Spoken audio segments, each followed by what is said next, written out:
Assalamualaikum warahmatullahi wabarakatuh dan selamat malam. Terima kasih sekian di kelab pidato perdana kita, Cik Sandy Tan. Teman-teman rakan seperjuangan, tajuk ucapan saya pada malam ini ialah saya dan ketua jabatan saya. Sebagai ketua jabatan adalah satu jawatan yang diidam-idamkan oleh saya dan rakan-rakan saya. Kami kadang-kadang merasa amat iri hati, cemburu. Mengapa ketua saya dapat duduk di kursi itu? Betapa seronoknya, betapa senangnya duduk di kursi sebagai ketua jabatan dan mengarah.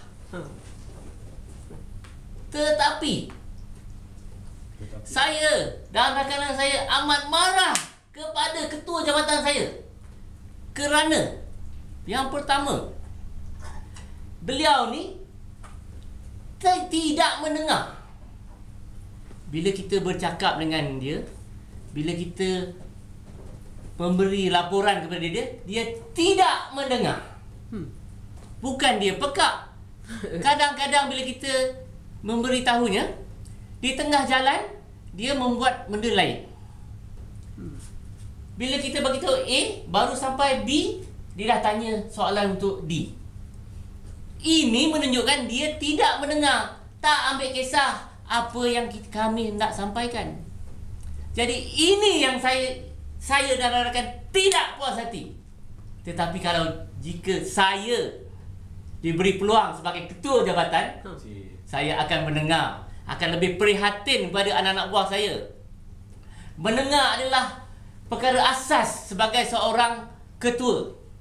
Bila kita mendengar, anak buah kita akan memberitahu lebih lagi, lebih maklumat lagi.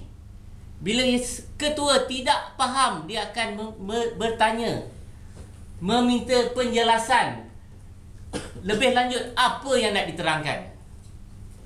Kita bila orang dengar apa luahan hati kita, kita pun merasa senang hati.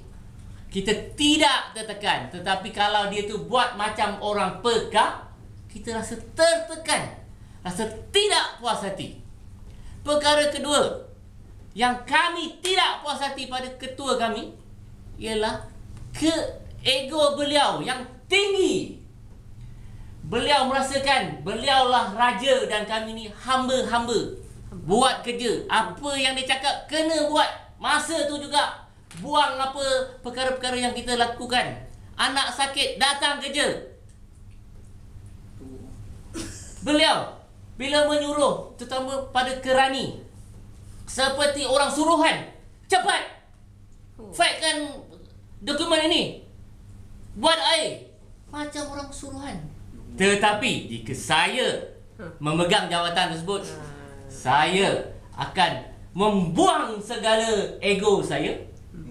Saya akan duduk sama rendah, berdiri sama tinggi dengan anak-anak buah, dengan pekerja-pekerja bawahan. Bila anak-anak buah saya, pekerja-pekerja bawahan, senang hati, mereka akan bekerja dengan lebih kuat untuk saya.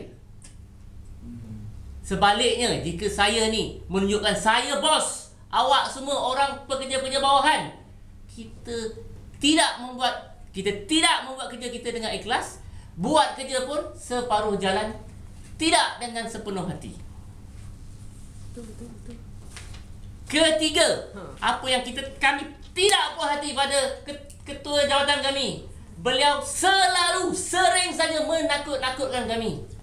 Terutama bulan 12 dah dekat, penilaian prestasi kerja pun hampir akan dinilai oleh ketua tersebut. Dia akan menggugut kami, akan menjatuhkan prestasi kami supaya kami tidak dapat bonus di hujung tahun.